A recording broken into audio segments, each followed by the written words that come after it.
Jen's POV. Si Jenny May Valdez o Jen sa mga kaibigan at hoy babae sa mga pinagkakautangan niya ay sanay na sa gulo. Pero ang mapadpad sa 50th floor ng Montenegro Global Towers dahil sa malaking booking ang kanyang agency, ibang level ang kamalasan to. Ma'am, sigurado po ba kayo? Mukhang dito magtatrabaho ang mga adventure sa sobrang kintab ng sahig. Bulong nga sa phone habang bitbit ang kanyang kupas na backpack. Jen, temporary lang yan. 50,000 ang commission mo kapag natapos mo isang buwan bilang PA ni Mr. Montenegro. Huwag kang papalpak. Sigaw ng manager niya bago siya binabaan ng telepono. 50,000.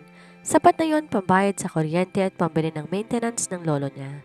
Huminga siya ng malalim. Kaya mo to, Jen. Smile lang. Positivity lang. Pagpasok niya sa opisina ni Mr. Montenegro, ang tanging narinig niya ay ang mabilis na pagtipa ng keyboard. Ang lalaking nasa harap niya ay parang nililok mula sa mamahaling marmol.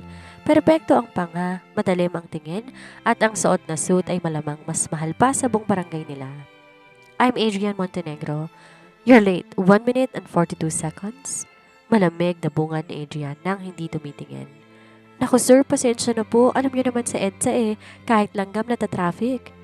Make me coffee, black, no sugar, and don't talk to me unless I ask you to. Putol ito sa kanya. Dahil sa kaba, mabilis siyang lumapit sa high-tech coffee machine sa gilid. Pero sa halip pindutin ng brew ang napindot niya ay steam clean mode habang di nakasara ang lid. Ay, kabayong may pakpak! Sigaw ni Jen. Sa gulat niya, nabitawan niya ang baso at sa pagmamadaling punasan ang tumatalsik na mainit na tubig na sagin niya ang tablet ni Adrian na nakacharge sa gilid. What are you doing? Tumayo si Adrian pero huli na. Ang tablet ay nag-glitch at dahil sa basang kamay niya napilit pinindot ang screen na open ang isang hidden folder. Biglang tumugtog ng malakas ang isang pamilyar na kanta sa buong sound system ng opisina at pati sa naka-livestream na monitor sa lobby ng kumpanya. Sa screen lumabas ang video ni Adrian, ang seryosong bilyonaryo na naka-boxers lang at seryosong nagbubudot sa loob ng kwarto nito para mag-distress. Kita niyang nanlaki ang mata ni Adrian. Sir, ang galing niyo po palang gumiling? Nauutal na sabi niya rito. Delete that, now! Sigaw pa ng lalaki. Pero huli na dahil sa mabilis na internet ng Montenegro Towers, ang video ay meron na agad 10k share sa loob ng 3 minuto. Ang image ng cold billionaire ay gumuho dahil sa isang raketera mula sa tondo. Jen Sarmiento. Pagalit na sambit ni Adrian. You are the biggest disaster of my life. Ang katahimikan sa opisina ni Adrian ay nakakabingi. Kung di lang sana narinig ang mahinang higbi ni Jen habang pilit pinupunasan ang natapong kape sa mamahaling carpet, si Adrian nakatayo sa harap ng glass window, nakatingin sa baba ng syudad, pero ang totoo gusto niya nang tumalon sa kahiyan. Sir, sorry na po talaga. Mali ko ba na yung folder na yun ang happy place ninyo? Bulong niya at pilit nagpapakyut kahit alam niyang mukha siyang basang sisiyo. Happy place? It was a stress relief exercise recommended by my therapist and you just broadcasted it to the entire Philippine Stock Exchange? Humarap ang binata sa kanya. Pack your things. Umalis ka na bago ko malimutang babae ka at mademanda kita ng cyber libel? Napanunok na lamang siya. Ito na ang kinatatakutan niya. Ang 50k na pangarap naging abo na. Sir, parang awa nyo na. Kailangan ko po ng trabaho. Kahit gawin nyo na lang akong tagalinis ng banyo o tagahuli ng daga dito, papatulan ko. Huwag nyo lang ako ipapakulong. Saktong bubuksan niya ang pinto para lumabas na bigla tong bubukas ng malakas. Pumasok ang isang matandang lalaking may hawak ng tungkod, de Americana at may aurang hindi biro. Si Don Artemio Montenegro, ang lolo ni Adrian. Lolo, what are you doing here? Gulat na tanong ni Adrian. Hindi ito pinansin ng matanda. Sa halip, tinignan siya nito mula ulo hanggang paa. Pagkatapos, tumingin to sa monitor kung saan naka-freeze pa rin ang mukha ni Adrian habang nagbubudots. So, ito pala ang serious image na pinagmamalaki mo, Adrian? Tumawa ng paos ang matanda. Sa tingin mo ba ipagkakatiwala ng board ang Montenegro Global sa isang bilyonaryong marunong nang sumayaw sa harap ng salamin? Lolo, it was an accident. This disaster of a woman caused it? Turo ni Adrian sa kanya. Exactly. Biglang sigaw ni Don Artemio na kinatalon ni Jen sa gulat. She is a disaster. She's messy. She's loud. She's human. At yan ang wala sa'yo, Adrian. You are a cold, calculating machine. At ayon sa huling habiling nilagdaan ko kahapon, hindi mo makukuha ang 100% control ng kumpanya hanggat di mo napapatunayan na kaya mo makisama sa isang ordinaryong tao sa loob ng 3 buwan. Nalaki ang mata ni Adrian. You can't be serious. I am serious, Apo. At dahil tong si... Ano ang pangalan mo, Iha? Jen po, Lo. Jen na maganda pero malas. Mabilis na sagot niya. Dahil si Jen ang nakasira ng image mo, siya rin ang aayos nito. She will be your social integration consultant. Sa madaling salita, mananatili siya sa mansyon mo. Sasama sa bawat meeting mo at tuturuan kanyang maging tao. Kapag sinisanti mo siya o umalis siya dahil sa sama ng ugali mo, goodbye inheritance. Nagkatinginan sila ni Adrian. Para kay Adrian, para siyang hinatulan ng katapusan. Pero para naman kay Jen, ito na ang jackpot. Fine. Pagalit na sabi ni Adrian habang lumalapit sa kanya. You stay but let's be clear, this is not a job. This is a war. Isang pagkakamali mo pa dyan, sisiguraduhin ko kahit sa pagtitinda ng balot hindi ka tatanggapin. Pero imbes matakot sa binata, ngumiti lang siya na nakakaloko. Copy boss, basta po yung 50k ko, triplehan natin ha? Deal? Nilahad niya ang kamay niyang may mantsa pa ng kape. Pandidiri naman tong tinanggap ni Adrian. Ang di nila alam, sa labas ng pinto, may isang taong kanina pa nakikinig, si Marco. Ang pinsa ni Adrian naghahaman sa posisyon at may hawak na mas matinding alas laban sa kanila. Kung akala ni Jen ay mukhang museum na ang opisina ni Adrian, mas malala ang mansyon nito sa Forbes Park. Pagpasok pa lang niya, muntik siyang madula sa sobrang kintab ng puting marmol. Pero ang tunay na hamon ang silid kung saan siya pansamantalang mananatili. Ang guest room katabi mismo na master's bedroom ng binata. Isang paalala dyan. Anito habang nakasandal sa pinto, suot ang silk bathrobe na mukhang mas mahal pa sa buhay niya. My house, my rules. No noise, no mess, and strictly no intrusion of my personal space. Is that clear?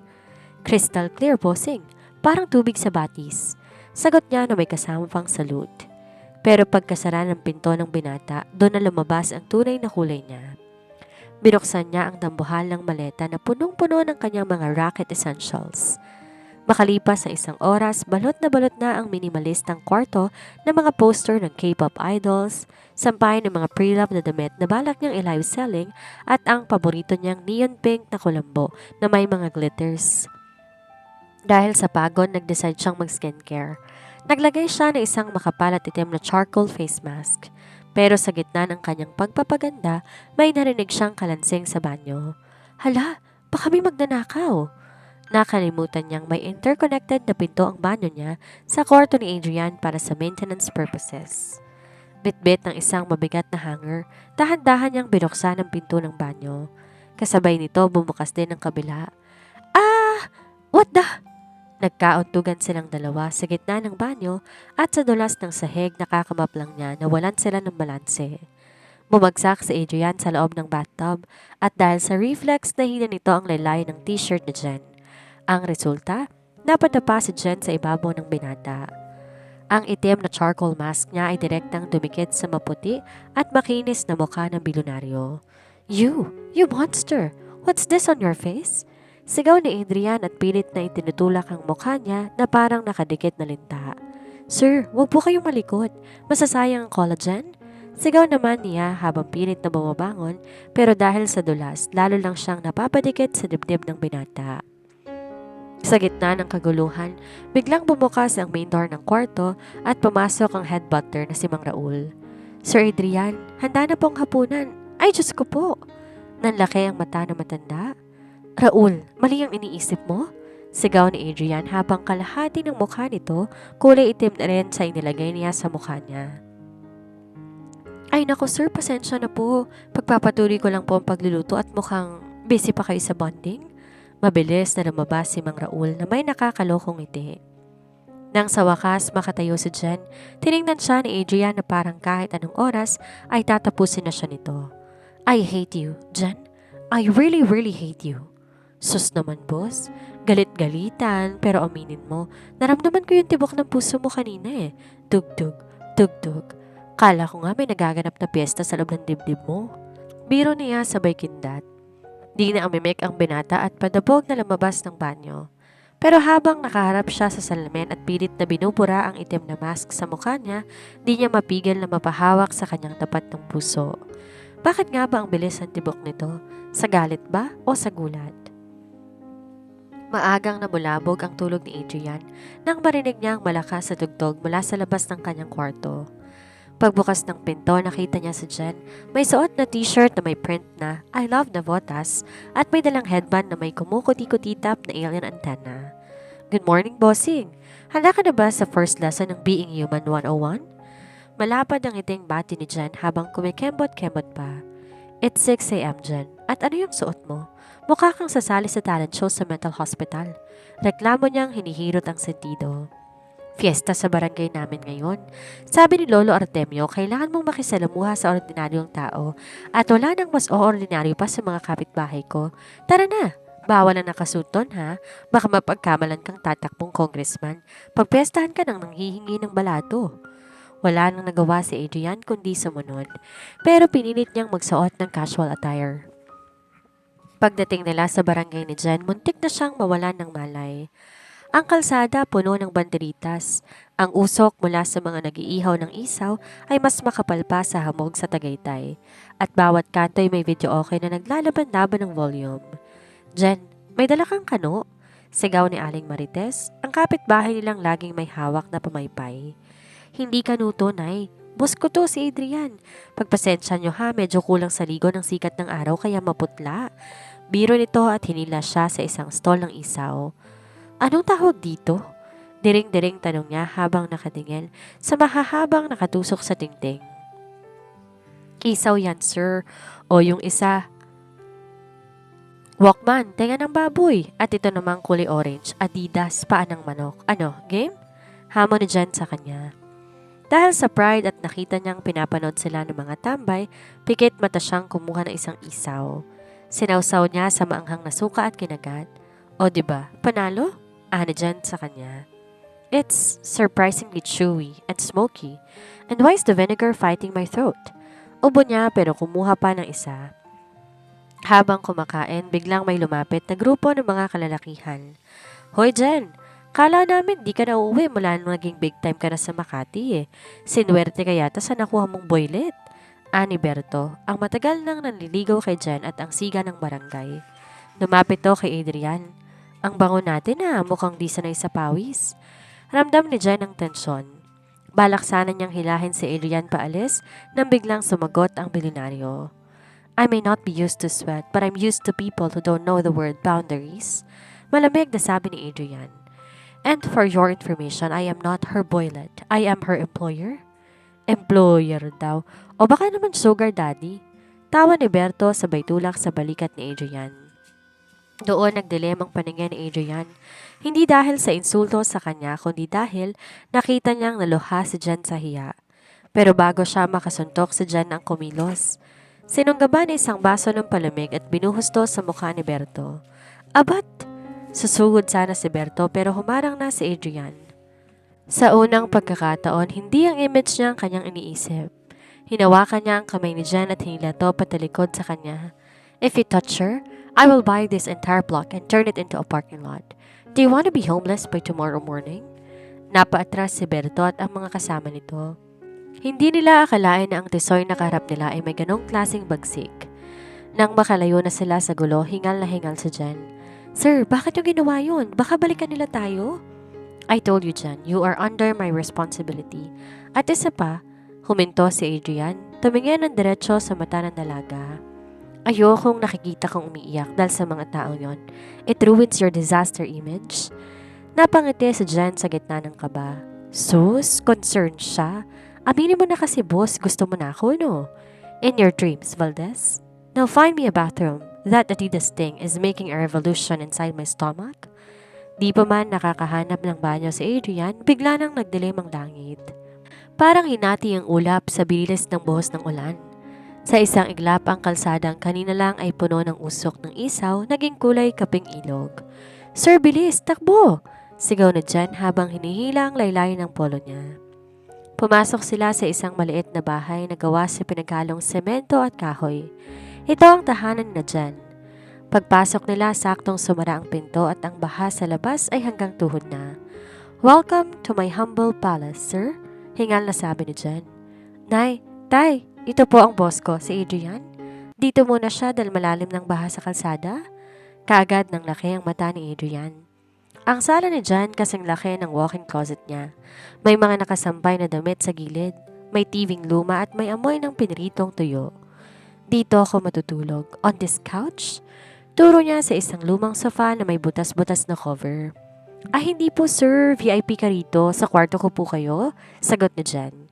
Ngayong wala ng kuryente dahil sa baha, tayong kandila lang nagbibigay liwanag.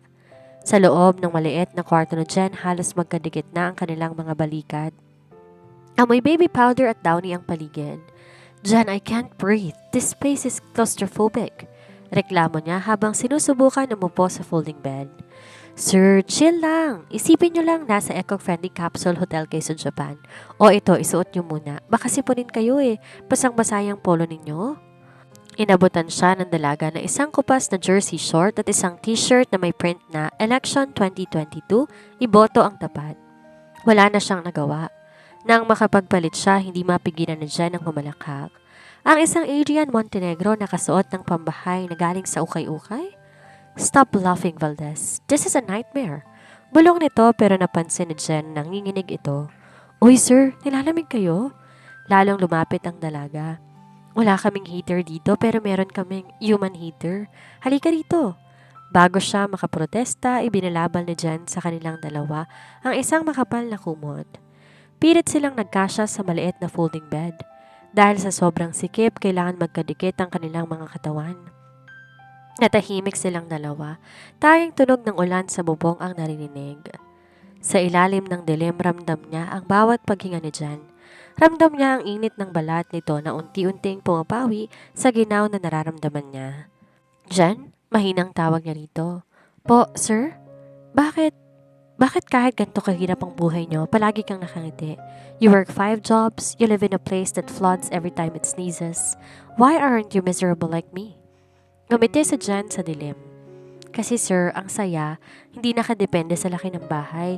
Basta buo ang pamilya at may pag-asa, solve na. Kayo, ang yaman nyo nga, para naman kayo laging may amoy na masangsang sa ilalim ng ilong nyo." Natawa siya ng bahagya. "Maybe you're right. Maybe I've been looking at the wrong things." Sa hindi inaasahang pagkakataon, dahan-dahan niyang ipinato ang kanyang mukha sa balikat ng dalaga. Pero ang moment nilang dalawa ay naudlot nang biglang sumigaw ang tatay ni Jen mula sa labas. "Jen, ang baha! Pumasok na sa loob ng bahay, itaas niyo ang mga gamit." Agad silang napatalon. Dahil sa pagmamadali, nasagi niya ang balde ng tubig sa gilid at direkta tong tumapon sa kaisa-isang set ng tuyong damit na natitira sa kanya. "Disaster talaga!" sigaw niya, pero sa pagkakataong to may ngiti na sa kanyang mga labi. Habang mahimbing ang tulog ni Adrian sa balikat na Jen, di nila alam na sa labas ng bintana. Sa gitna ng dilim at ulan ay may isang lalaking nakasuot ng kapote na kanina pa kumukuha ng litrato. Gamit ang isang high-end camera, kuhang-kuha bawat anggulo ng bilyonaryong si Adrian Montenegro, nakasuot ng kupas sa t-shirt at nasa loob ng isang barong-barong, tila natutulog sa bisig na isang babaeng taga-squatter. Kinabukasan, nagising si Adrian sa tilaok ng manok at sa amoy ng sinangag. Pero bago pa siya makapagsalita, ang kanyang cellphone na milagrong nagkaroon ng signal ay sunod-sunod na nag-vibrate. Breaking news! The falling star of Montenegro Global, Adrian Montenegro, spotted in a slum area. Is he losing his mind or his money? Nanlaki ang mata niya na makita ang mga litrato. Hindi lang to basta balita, ginawa to ang katatawanan sa social media. May mga memes kung saan tinawag siyang the Pulube Billionaire. "Jan, look at this!" Sigaw niya at pilit itinatago ang panginginig ng boses. Sumilip ang dalaga habang hawak ang sandok. "Hala sir, ang tama ko naman dyan sa anggulong yan. Sinong kumuha nito? Pangit ng filter." "Jen, di yan ang problema. My reputation is at stake. My cousin, Marco, I know it's him. He wants the board to think I'm unstable so that they can vote him as the new CEO. Di pa man sila nakakaalis sa bahay ni Jen, isang itim na SUV ang huminto sa tapat. Bumaba ang isang lalaking nakasuit, hawak ang isang payong. Si Marco Montenegro. May nakakalohong itito sa mga labi. Well, look at my dear cousin. High fashion na bang election shirt ngayon, Adrian? Tawa ni Marco habang tinitingnan ng paligid niyang may pandidiri. The board is calling an emergency meeting. They want to know why the face of our company is sleeping in a, what do you call this place? A kennel? Labas! Sigaw ni Jen. Humarang sa harap niya bitbit ang sandok.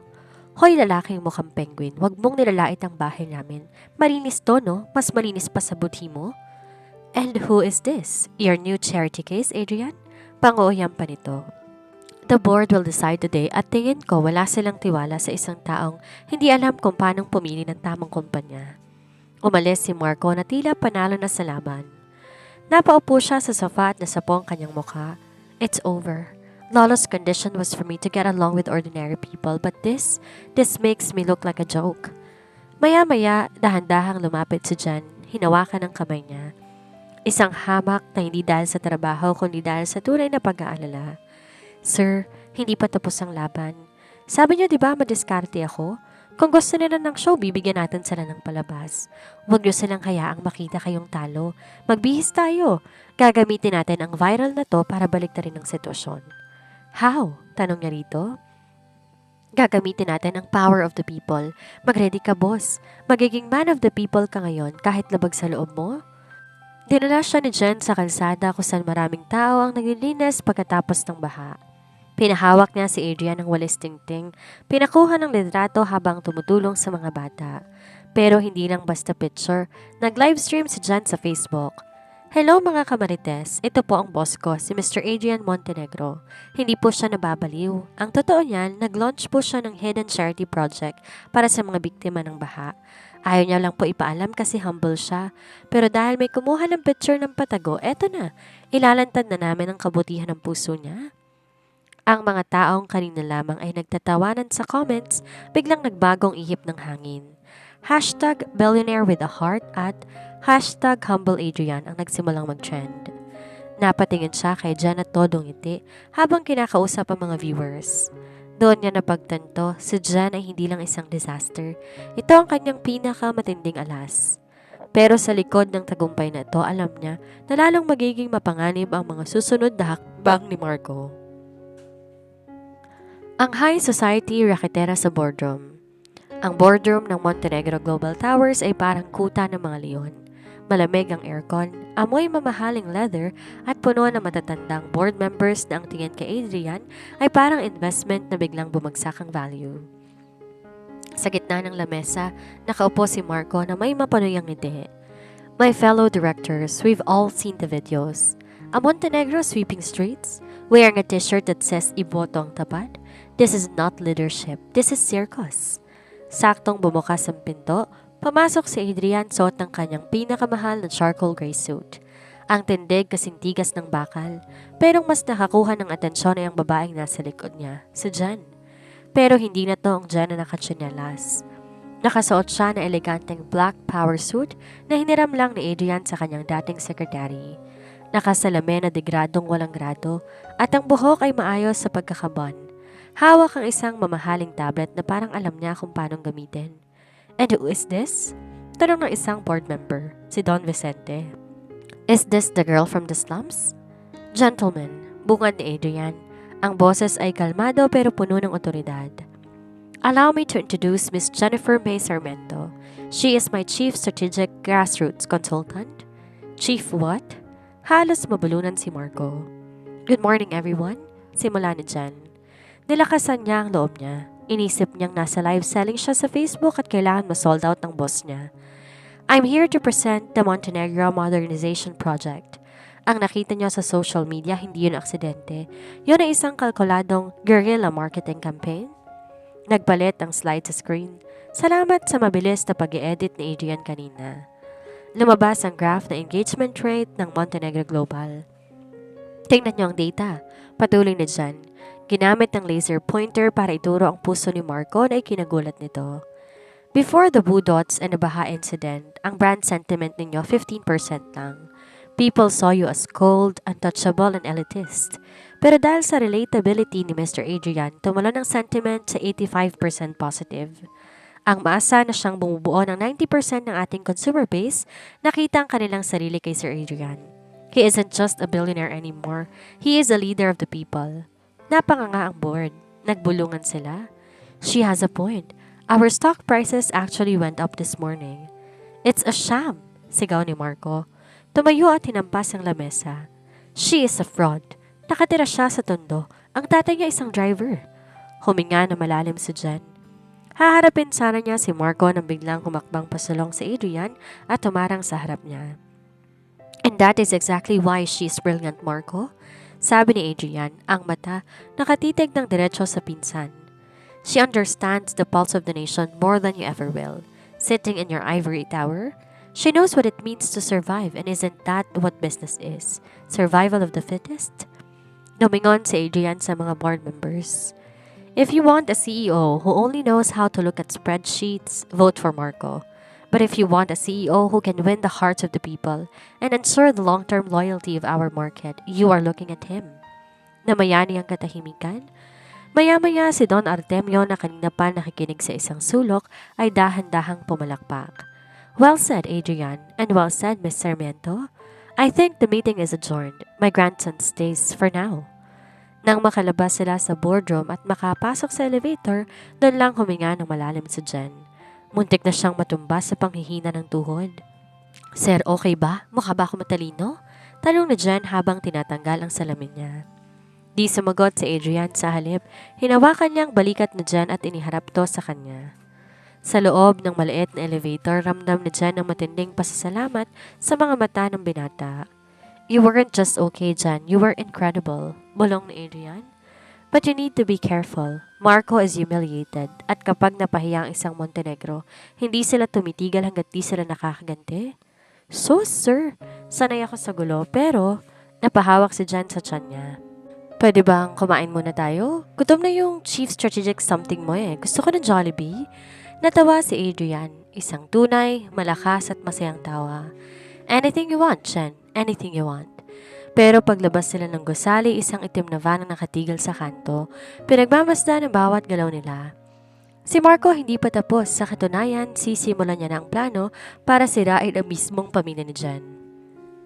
Ang boardroom ng Montenegro Global Towers ay parang kuta ng mga leon.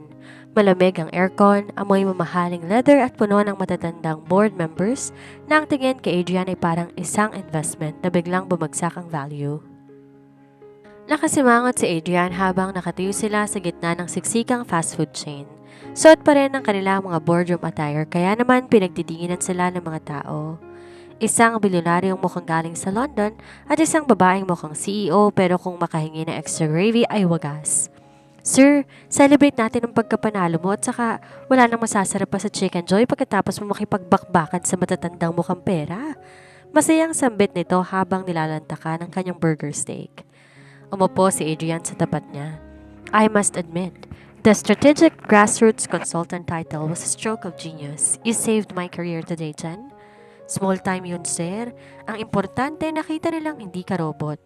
Pero seryoso ha, Sir Adrian, bakit ba ang init ng dugo sa'yo ni Marco? Pinsan mo yun, di ba? Binitawan ni Adrian ang kanyang tinidor habang ang mga mata ay nagdilim. Money changes people, Jen. My father and his father were always competing.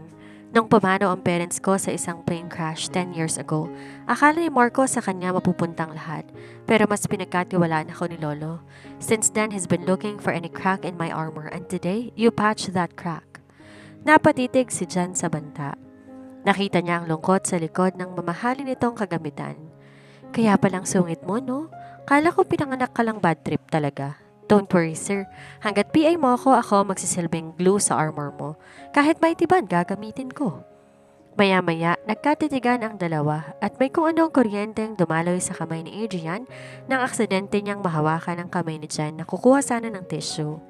Jen ay hindi na niya natapos ang sasabihin nang biglang tumunog ang phone ng dalaga. Si Aling Marites ang tumatawag. Jen, ang tatay mo. Boses na nagpapanik sa kabilang linya. Bakit po? Ano nangyari kay tatay? Tumayo to at biglang namutla. May mga lalaking dumating dito sa bahay niyo kanina. Sabi nila kukunin daw nilang bahay at lupa niyo dahil hindi raw nabayaran ng utang ng lolo mo noon pa. Sinasakay ng tatay mo sa patrol car dahil nakipagsuntukan siya. Ano? Pero bayad na kami sa lahat ng utang ah. Jen, what's wrong? Tanong niya at agad tumayo. Hinawakan sa balikat ang nanginginig na dalaga.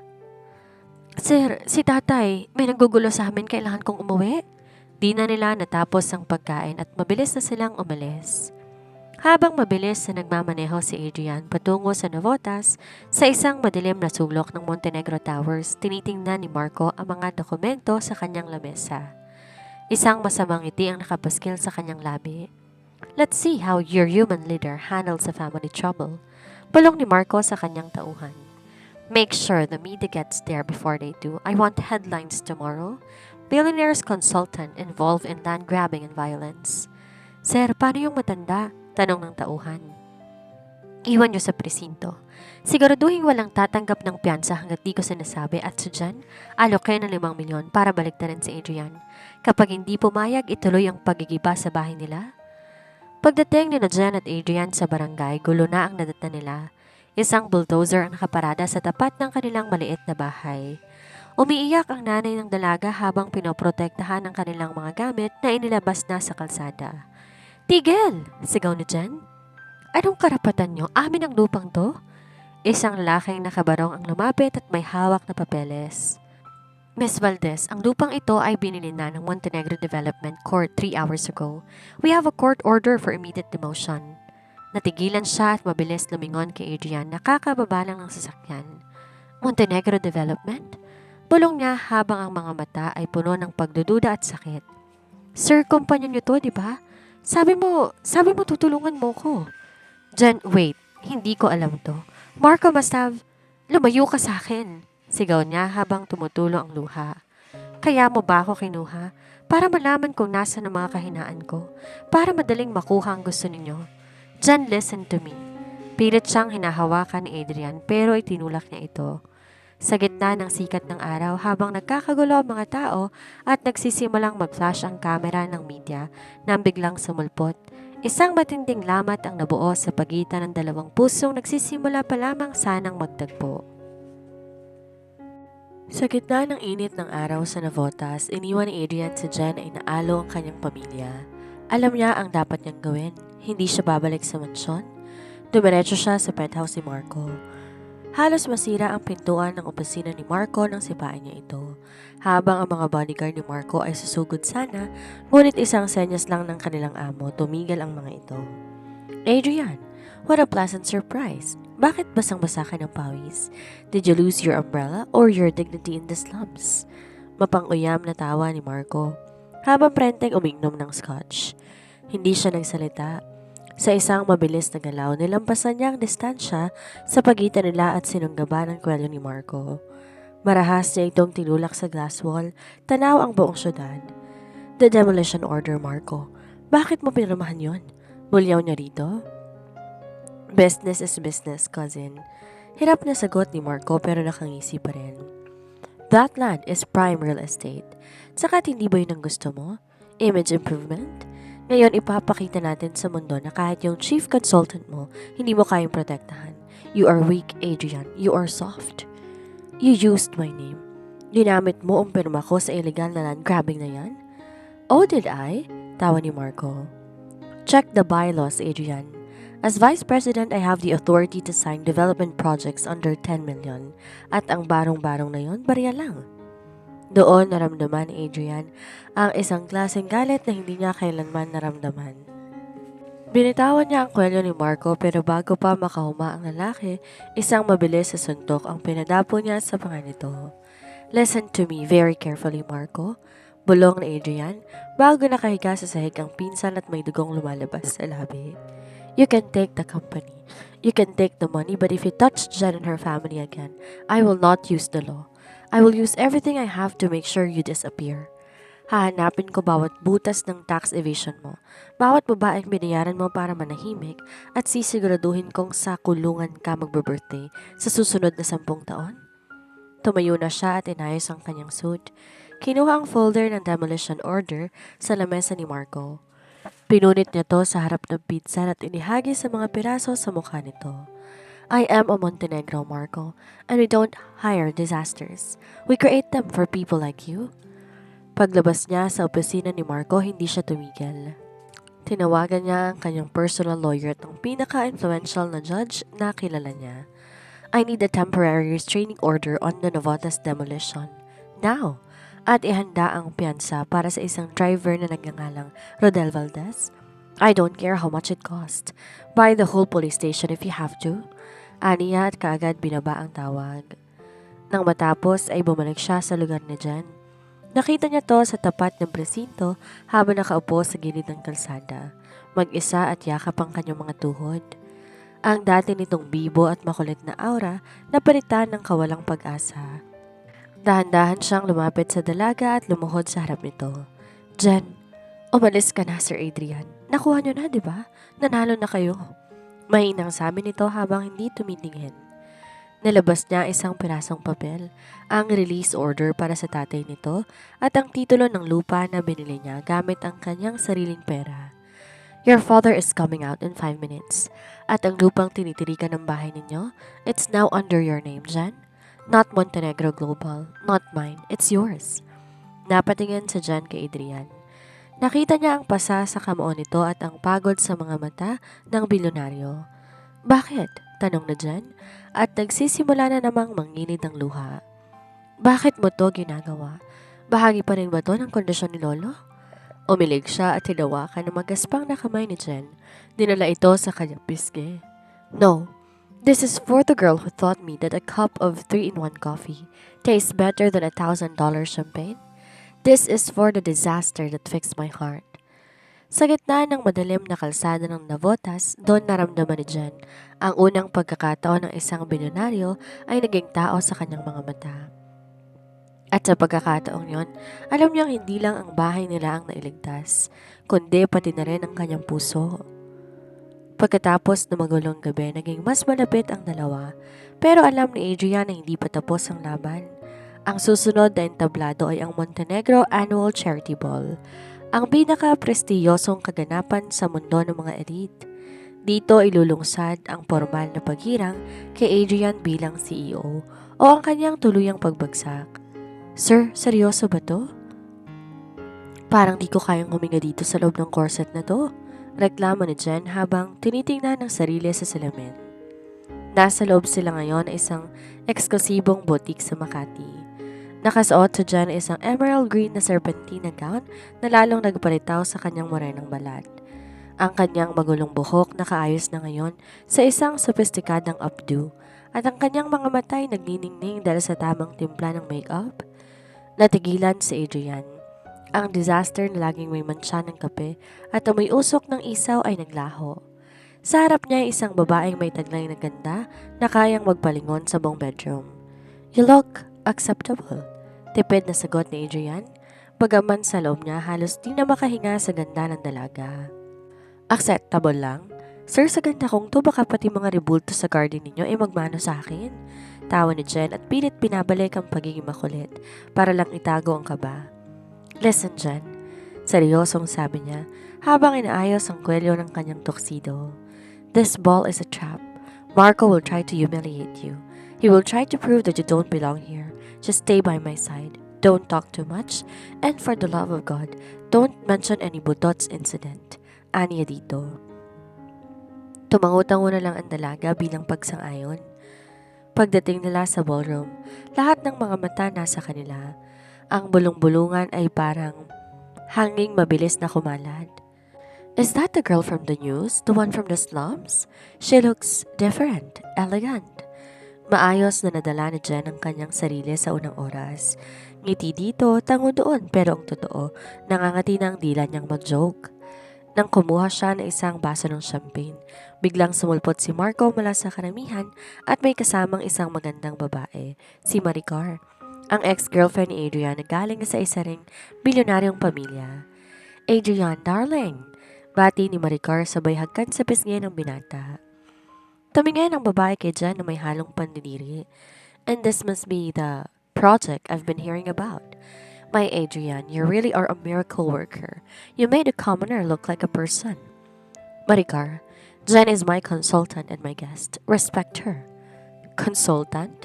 Tawa ni Marco. Adrian, stop the charades. Everyone knows she's just a condition in Lolo's will.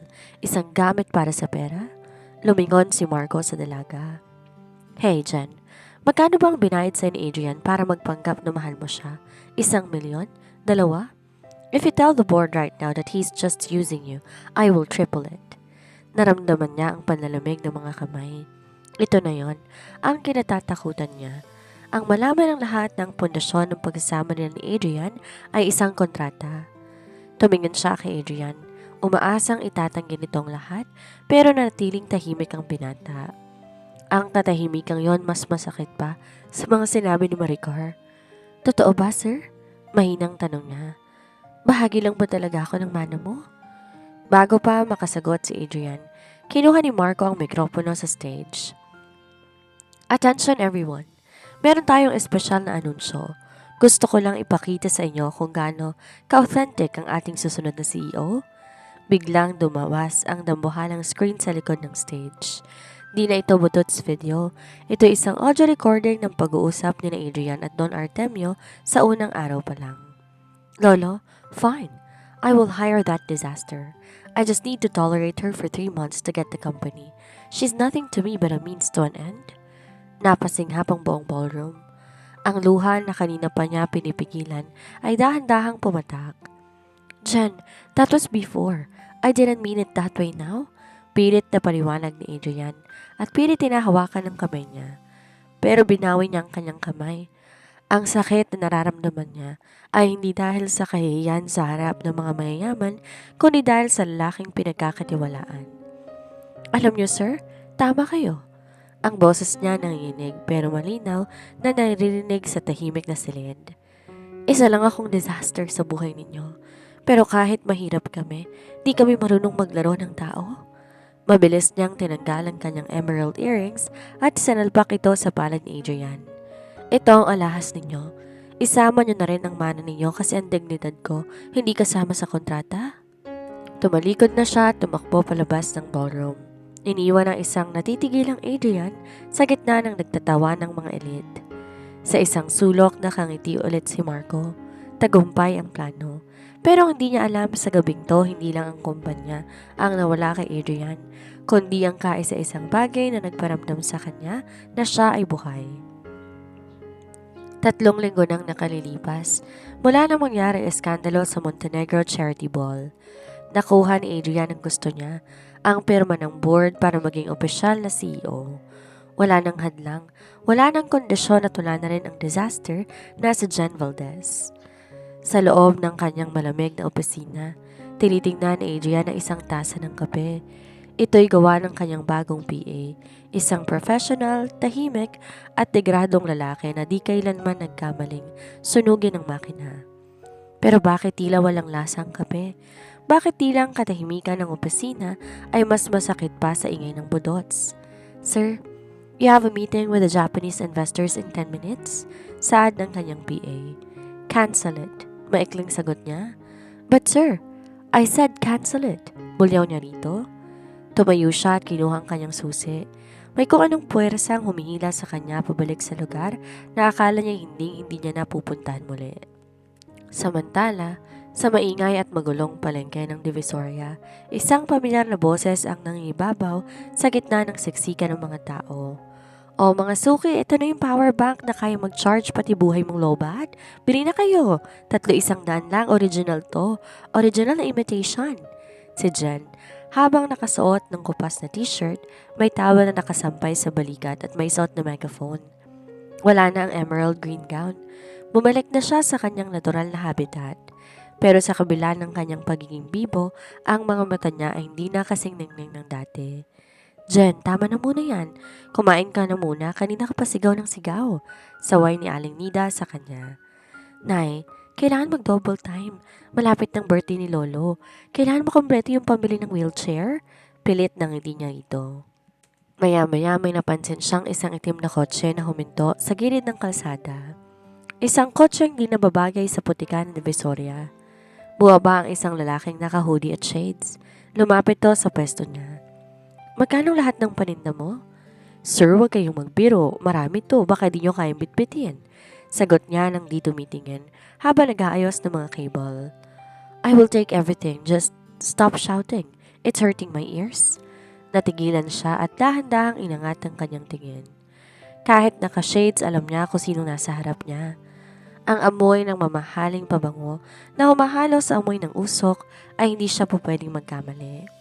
Anong ginagawa mo rito, Mr. Montenegro? Malamig na tanong niya. Tinanggal niya ang megaphone sa leeg niya. Jen, I came to apologize. Hindi ko kailangan ng mana kung ang kapalit ay ang kaisa-isang taong nakakaintindi sa akin.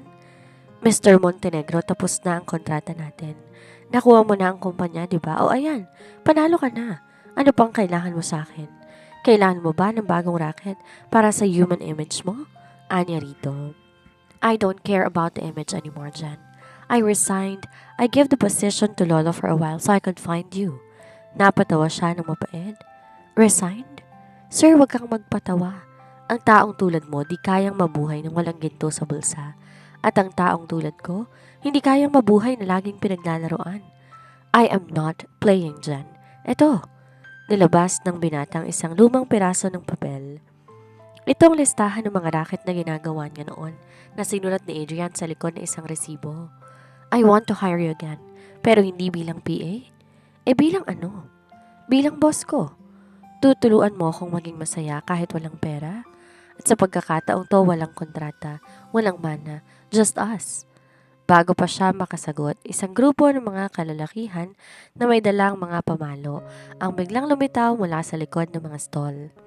Pinamumunuan sila ng tauhan ni Marco. Look who we found! Ang bilyonaryong naging pulubi, tawa ng tauhan.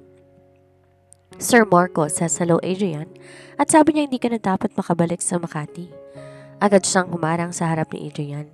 Hawak ang kanyang megaphone na parang batuta. Hoy, sa teritoryo ko kayo nanggugulo. Dito sa Divisoria, hindi kailangan ng bilyonaryo para tustusan kayo ng suntok. Mga suki, tulong! Sa isang pito niya, biglang lumabas sa mga kargador, mga tindera at mga tambay na matagal na niyang kaibigan.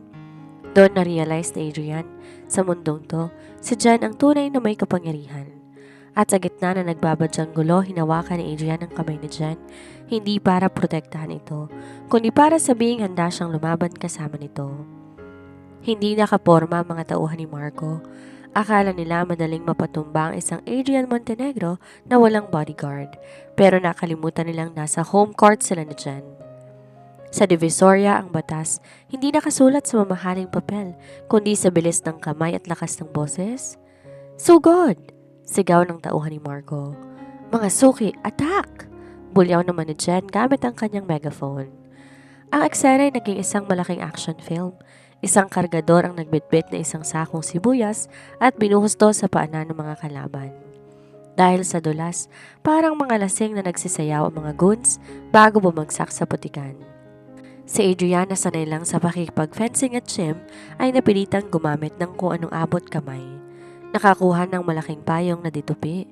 Hoy sir, parang Kingsman lang ah, sigaw ni Jen habang binabaton ng mga dilata ng sardinas ang isang lalaking susugod sana kay Adrian. I'm trying, Jen, but this is not how I imagined my afternoon.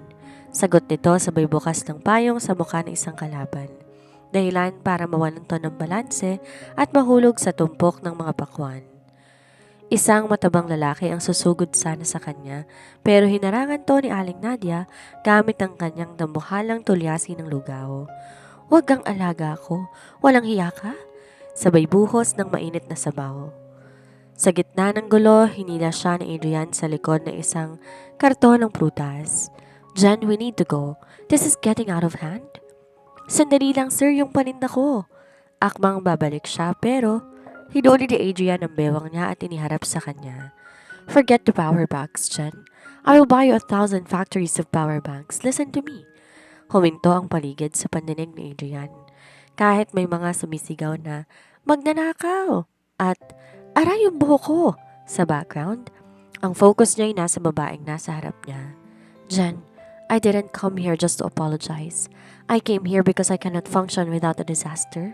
You are the only thing in my life that isn't a transaction. You're real, and I'm tired of being fake. Sir, ang daldal niyo po? Then shut me up. Hamon ni Adrian at bago siya makahirit na isa pang racket, hinapit ni Adrian ang batok niya at dinampi ang mga labi nito sa kanyang labi. Ito ang unang halik. Hindi to tulad sa mga pelikula na may mabangong background.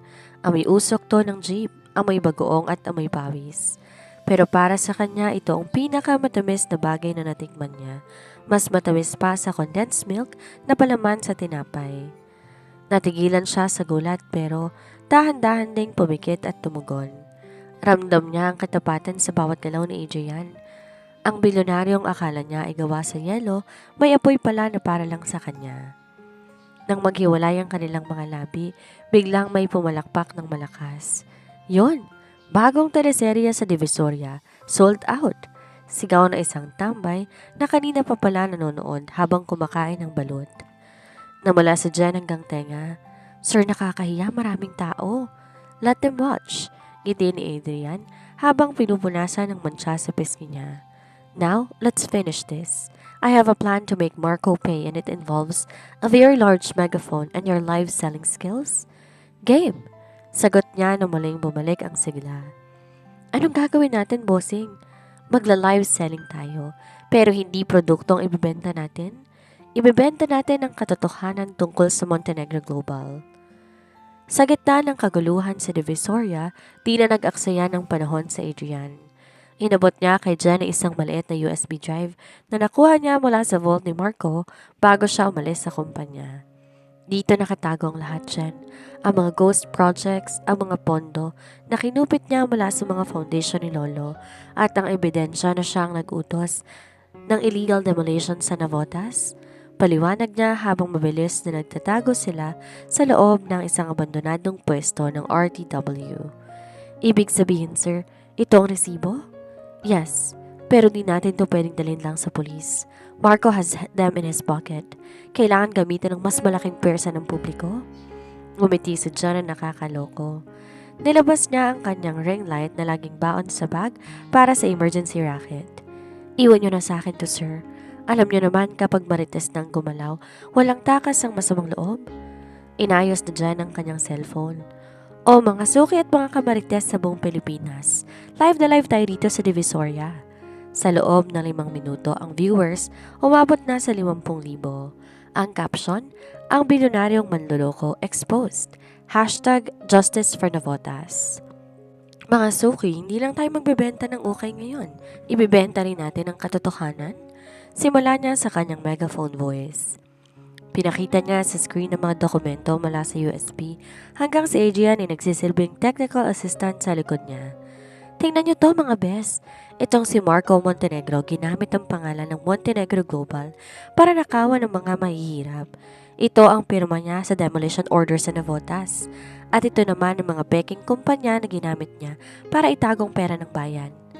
Habang tumatagal ang live stream, lalong nag-viral ang video.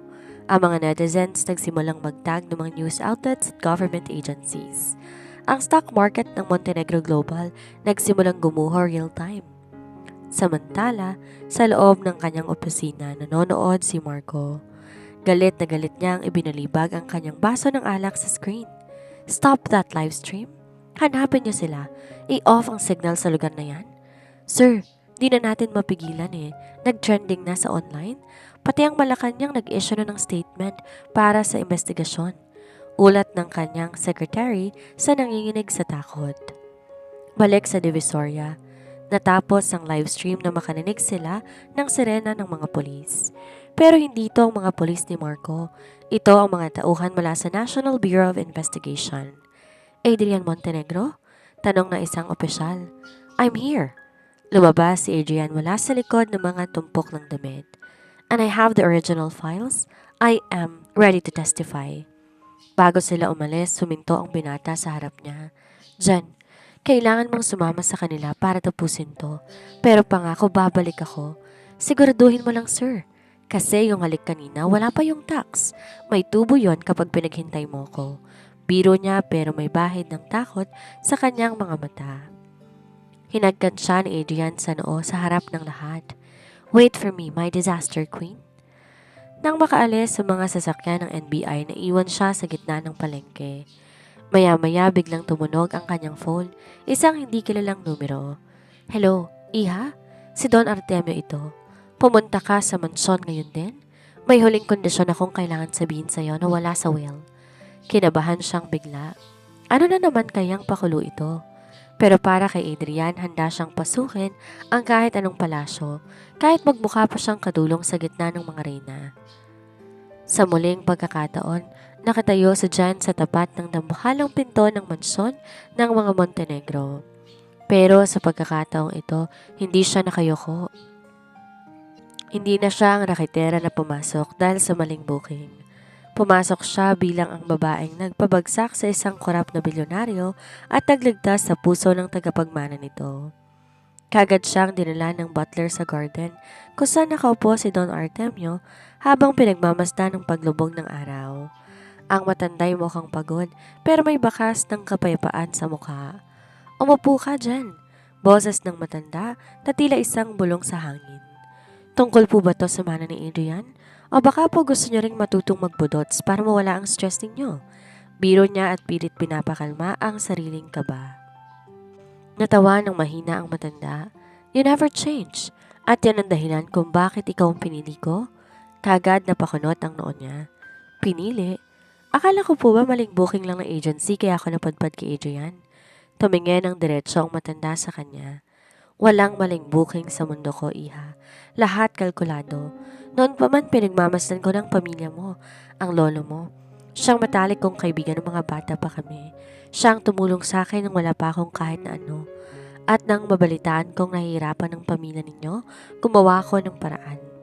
Natigilan siya sa kinaupuan. Ibig sabihin lahat ng to, ang pagiging PA ko, plano ninyo? Ang kondisyon sa will ko, di lang para makuha ni Adrian ang mana. Ito'y para iligtas siya. Adrian was becoming like Marco, cold, greedy, and lonely. I needed a disaster to shake his world. I needed someone who couldn't be bought by money, someone whose dignity is worth more than 1 billion pesos. I needed you, Jen. Pero lo, nasaktan po ako. Muntik na kaming magkasiraan dahil sa kontratang yon. Alam ko, at humihingi ako ng tawad, pero tingnan mo siya ngayon. Tinuro ni Don Artemio ang telebisyon sa loob ng silid kung saan balita ang pag-aresto kay Marco at ang paglilinis ni Adrian sa kumpanya. He is finally a leader with a soul at hindi niya yan magagawa kung hindi dahil sa'yo. Nilabas si Don Artemio ang isang asul na folder. Ito ang huling kondisyon. Ang sabi si Will, kailangan ni Adrian na makisama sa ordinaryong tao sa loob ng 3 buwan. Pero dahil napatunayan niyong ang pag-ibig niyo sa gitna ng baha, gulo at eskandalo, binabago kong Will. Ano pong kapalit? Kabadong tanong niya. Wala, iha. Ang folder na ito ay naglalaman ng paglipat ng 20% shares ng kumpanya sa pangalan mo bilang consultant for life. At ang huling-hiling ko, huwag mong hahayaang maging robot ulit ang apo ko. Panatilihin mong magulo, maingay at puno ng buhay ang mundong to. Naiyak siya bigla. Di dahil sa pera kundi dahil sa pagkilala ng matanda sa kanyang halaga. Pero bago pa siya makapagsalita, narinig nila ang mabilis na yabag ng sapatos sa marmol na sahig. Jan! Hingal na hingal si Adrian. Galing siya sa presinto habang gusot ang polo. Nang makita niya si Jan, tila nawala lahat ng pagod niya. Lolo, I don't care about the shares anymore. Take everything, just let me have her. Matapang na sabi nito habang humaharang sa harapan niya. Masyado kang huli, apo. Tawa ni Don Artemio. Si Jan ang may-ari ng 20% ng kumpanya ko. Kung gusto mo siyang makuha, kailangan mo siyang ligawan. At baka kailangan mong mag-apply bilang PA. Nagkatinginan sila ng binata. Ang tensyon na palitan ay isang matamis ng ngiti. So, Mr. Montenegro, hamon niya habang nakapamewang. Marunong ka bang mag-live cell? Kasi kailangan ko ng assistant sa sunod kong racket sa barangay namin. Lumapit si Adrian at niyakap siya na mahigpit sa harap ng lolo nito. Kahit maging mascot mo pa ako sa mall, gagawin ko. Basta't ikaw ang boss ko habang buhay. Sa kabilang banda. Isang gabi, dinala ni Adrian si Jan sa rooftop ng Montenegro Global Towers. Pero hindi itong typical na romantic setup na puno ng rose petals at violin. Sa gitna ng helipad may isang mahabang lamesa na nakalatag pero ang pagkain, balot, penoy at isang tumpok ng kwek-kwek na nakalagay sa mamahaling silver platter. Sir, anong drama to? Bakit tayo nandito sa itaas? Bakali pa rin tayo ng hangin. Sayang ang blow dry ng buhok ko. Reklamo niya habang nilalabanan ang malakas na ihip ng hangin. Jen, can you just be quiet for 5 minutes? Ngiti ni Adrian at inabutan siya ng isang baso ng champagne. Pero sa loob nito ay may lumulutang na sago. Seryoso ka, sir? Champagne na may sago? Ito na ba ang bagong trend sa Forbes Park? Huminga ng malalim si Adrian. Hinawakan ng dalawang kamay ni Jen at tumingin diretsyo sa kanyang mga mata. Sa ilalim ng mga bituin at liwanag ng syudad, ang mukha ng bilyonaryo ay bakas ang kaba. Isang bagay na di kayang bilhin ng pera. Jen, nung una kitang makilala, akala ko ikaw ang pinakamalaking pagkakamali sa buhay ko.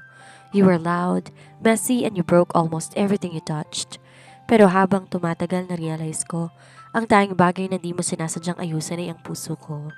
I've spent my life signing contracts that have expiration dates. But tonight, I want to offer you a partnership that never expires.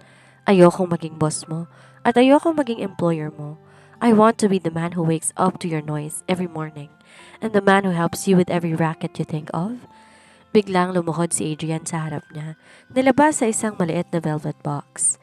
Sa loob nito isang dambuhalang diamante na napapalibutan ng maliliit na emerald. Kulay berde na sumisimbolo sa gown na suot ni Jen nung gabi ng kanilang unang pag-aaway at pagtatapat. Jenny May Valdez, the disaster queen of Devotas and the CEO of my heart. I don't have a script and I don't have a condition for my lolo this time. I'm just a man standing in front of the woman who made him human. Will you marry me? Will you be my consultant for life? Naluha si Jen. Akala niya sanay na siya sa lahat ng sorpresa ng buhay, pero iba to. Sir, sigurado ka ba? Alam mong magulo ko, baka pati wedding ring natin ma-misplace ko o mabenta ko sa live selling kapag kinulang tayo sa budget. Then I will buy it back every single time. Tawa ni Adrian habang may luha rin sa kanyang mga mata. So, is that a sold? Sold na sold, sir, sigaw ni Jen. Yes, papakasalan kita kahit walang kang mana.